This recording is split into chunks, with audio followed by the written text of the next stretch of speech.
Telugu Desam party వాస్తవంగా భారతీయ జనతా పార్టీతో పొత్తు పెట్టుకోవడానికి ముందు భయపడింది.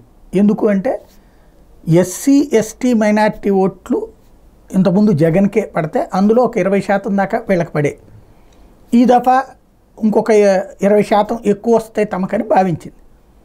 కానీ ఎప్పుడైతే భారతీయ జనతా పార్టీతో పొత్తు పెట్టుకుంటే తగ్గుతాయని భావించింది. భారతీయ జనతా పార్టీ ఉత్తరాదిలో కానీ ఈశాన్య రాష్ట్రాల్లో కానీ ముస్లింలు దానికి ఓట్లు వేస్తున్నారు. దక్షిణాదిలో ఇక్కడున్న మీడియా లేదా ఇక్కడున్నటువంటి రాజకీయ పార్టీలు బీజేపీ మీదన మైనార్టీ వ్యతిరేకంగా ముద్ర వేస్తే అది కాదని నిరూపించుకోవడానికి ఇక్కడ ఉన్నటువంటి అవకాశం లేకుండా పోయింది. ఎందుకంటే వీళ్ళ చేతిలో మీడియా లేకపోవడం, దాంతో మైనార్టీల వ్యతిరేకులుగానే దాన్ని చిత్రీకరించడం. ఎవరైతే ఆ చిత్రీకరించిన వాళ్ళలో తెలుగుదేశం కూడా ఒకటి. క్రిందటిసారి గుర్తుంది కదా, ఫరూక్ అబ్దుల్లాని పట్టుకొచ్చి గోద్రా తర్వాతను చూస్తే కనుక నరేంద్ర మోడీ ముస్లింలకి ఎట్లా అన్యాయం చేశాడో తెలుసు కదా, నరేంద్ర మోడీ వస్తే ముస్లింలని చంపేస్తాడు అది ఇది అని చెప్పి మాట్లాడుకొచ్చినటువంటి పరిస్థితి. అట్లా చేసిన తెలుగుదేశం ఇప్పుడు అదే బీజేపీతో పొత్తు ఎందుకు పెట్టుకోవాల్సి వచ్చింది అంటే జగన్ని తట్టుకోవాలంటే కేంద్ర సపోర్ట్ కావాలని. అయితే అదే సందర్భంలో మైనారిటీ అంశాల మీద మాట్లాడొద్దు అని బీజేపీ అగ్రనాయకత్వానికి చెప్పడానికి ధైర్యం చాలట్లేదు. ఎందుకని ఇదివరకటికి మళ్ళీ బీజేపీ అధినాయకత్వం మాట వినే పరిస్థితిలో లేదు. ఇంకోటి వాళ్ళు చాలా క్లియర్గా మైనార్టీలు బుజ్జగించే రాజకీయాలకు వ్యతిరేకం, దాన్ని ఐఎన్డీఏ కూటమిలో ఆ మైనార్టీ బుజ్జగింపుని వ్యతిరేకంగానే అసలు ఆ పార్టీ దేశవ్యాప్తంగా హైలైట్ చేస్తుంది. అట్లాంటి సందర్భంలో ఆంధ్ర కోసం ఎందుకు ఆగుతారు, వీళ్ళు ఎందుకు చెప్పగలుగుతారు, చెప్పలేని పరిస్థితి వీళ్ళది. ఇక్కడ దాన్ని అడ్డు పెట్టుకునినే కాంగ్రెస్ వైసీపీ ఏం చేసింది తెలివిగా, ముస్లిం రిజర్వేషన్లు ఎత్తేస్తారు అంటూ మేము వస్తే అధికారంలోకి వస్తే ఎత్తేస్తామని పురంధేశ్వరి అన్నట్టుగా ఒకటి ఫేక్ది క్రియేట్ చేశారు. దానికి పురంధేశ్వరి చేతన చంద్రబాబు గారు చెప్పించారు, మేము వస్తే రిజర్వేషన్లు తీసేస్తామని నేనేం మాట్లాడలేదు, అది ఫేక్దని. అంతే, అసలు భారతీయ జనతా పార్టీ ముస్లిం రిజర్వేషన్లకు వ్యతిరేకం అన్నటువంటిది ఆల్రెడీ అమిత్ షా చెప్తున్న పాయింట్స్ని రైట్ చేస్తూ ఇటు బీజేపీ వాళ్ళు బీజేపీని అడ్డుపెట్టి వైసీపీ తెలుగుదేశాన్ని దెబ్బతీయడానికి ప్రయత్నిస్తోంది. అంటే మైనార్టీ ఓట్లని పోలరైజ్ చేసేటటువంటి ప్రయత్నం చేస్తోంది. ఈ దశలో పత్రికలలో మెజార్టీ వాటా తెలుగుదేశానికి ఉంది కాబట్టి అలాంటి కాంట్రవర్షియల్ స్టేట్మెంట్స్ రానియకుండా జాగ్రత్త పడుతూ వస్తుంది. ఇప్పుడు తెలుగుదేశం పార్టీ, భారతీయ జనతా పార్టీ, జనసేన కూటమిలో భాగంగా ఎన్డీఏ భాగస్వామి పక్షాల కార్యక్రమం ఏదైతే ఇక్కడ జరుగుతున్నాయో మీటింగ్లో, అందులో భాగంగా విశాఖలో జరిగిన మీటింగ్కి వచ్చినటువంటి రాజ్నాథ్ సింగ్ చేసిన వ్యాఖ్యలు, ఆంధ్రప్రదేశ్ అనేది మైనారిటీలకి అంటే ముస్లిం రిజర్వేషన్లకి ఒక పెద్ద ఇదైపోయింది, ప్లాట్ఫామ్ కిందకి మార్చారు, ప్రయోగశాల కింద మార్చారు, దీనికి ముగింపు పలకాల్సి ఉంది అంటూ రాజ్నాథ్ సింగ్ చేసిన ఉపన్యాసం ఇప్పుడు తెలుగుదేశం పార్టీ వీళ్ళందరూ కూర్చుని ఉండగా అక్కడే మాట్లాడినటువంటి అంశం పెద్ద ఎత్తున వైరల్ అవుతుంది. దాన్ని రాజ్నాథ్ సింగ్ మాట్లాడినటువంటిది ఒకసారి ఏమన్నారు ఇద్దాం. पूरी कांग्रेस पार्टी, पूरी यूपीए, इंडी अलायंस, इन लोगों ने सारे देश में हंगामा खड़ा कर दिया है.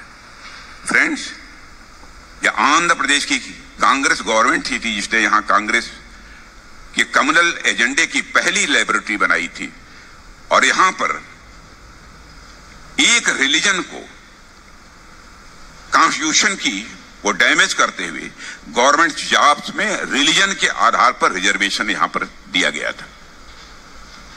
या आंध्र प्रदेश में एससी, एसटी और ओबीसी को मिले आरक्षण में से कट करके, कमी करके एक रिलीजन विशेष को यानी मुस्लिम्स को रिजर्वेशन देने का प्रयास किया गया, और वोट बैंक की पॉलिटिक्स के चलते यह डर्टी गेम खेला गया.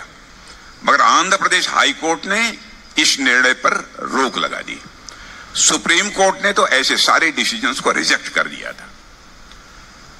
उसके बावजूद 2004 से 2010 के बीच कांग्रेस ने 4 बार आंध्र प्रदेश में मुस्लिम रिजर्वेशन लागू करने की कोशिश की, लेकिन कानूनी अड़चनों और सुप्रीम कोर्ट के एलर्टनेस के कारण वे अपने मंसूबे में कामयाब नहीं हो सके. 2011 में कांग्रेस ने इसे पूरे देश में लागू करने की कोशिश की, यानी 2004 से 2014 तक पूरे 5 टाइम्स इन्होंने बराबर रिलीजन के बेसिस पर रिजर्वेशन देने की कोशिश की.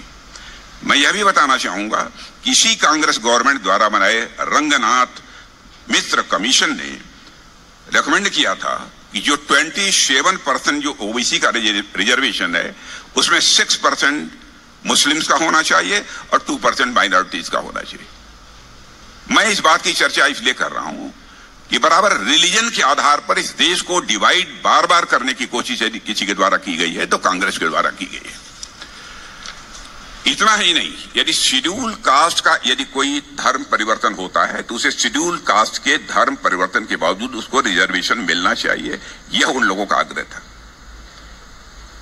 इतना ही नहीं, आपको जानकर आश्चर्य होगा कि जामिया मिलिया यूनिवर्सिटी और अलीगढ़ यूनिवर्सिटी ఇది ఓవరాల్గా అసలు పాయింట్ ఏంటి, మత రిజర్వేషన్లకు బీజేపీ వ్యతిరేకం, ఎస్సీ ఎస్టీ బీసీలకు అన్యాయం చేసి మత ప్రాతిపదికన రిజర్వేషన్లు ఇచ్చింది అన్నటువంటిది భారతీయ జనతా పార్టీ తిరస్కరిస్తోంది దాన్ని అన్నటువంటి పాయింట్ ప్రధానంగా రాజ్నాథ్ సింగ్ చెప్పుకొస్తున్నారు.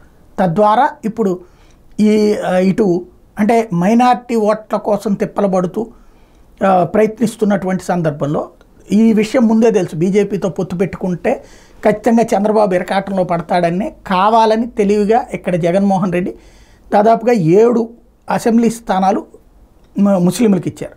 ఇక్కడ వీళ్ళు కూటమిలో చూస్తే జనసేన ఒక ముస్లింకి ఇవ్వలేదు, బీజేపీ ఇవ్వలేదు, తెలుగుదేశం పార్టీ 3వ ఏమో ఇచ్చినట్టుంది. ఓవరాల్గా దాంతో సరిపెట్టుకుని ఇంతకుముందు అయితే మంత్రి పదవి కూడా లేదు. ఇప్పుడు జగన్ వచ్చినప్పటి నుంచి ఒక డిప్యూటీ సీఎం, ముస్లిం డిప్యూటీ సీఎం ఎప్పుడు ఉంటా వస్తున్నారు, ఆ విధంగా చేసుకొచ్చారు. తద్వారా ముస్లింల ఓట్లని పోలరైజ్ చేసేటటువంటి గేమ్కి జగన్ చేస్తూ ఉంటే దాన్ని దెబ్బ కొట్టాలి, తమ వైపుకి తెచ్చుకోవాలని ప్రయత్నిస్తున్నటువంటి తెలుగుదేశం ఏం చేయాలి, అటు పోలరైజ్ అయినప్పుడు ఇదిగో ఎస్సీ ఎస్టీలకు అన్యాయం జరుగుతుంది, బీసీలకు అన్యాయం జరుగుతుంది, బీసీల రిజర్వేషన్లో 4 తీసుకెళ్ళి వాళ్ళకి ఇవ్వడం ఏంటి అని అడగాలి. ఎందుకు, అది ఎట్లాగూ నీకు రాదు అనుకున్నప్పుడు.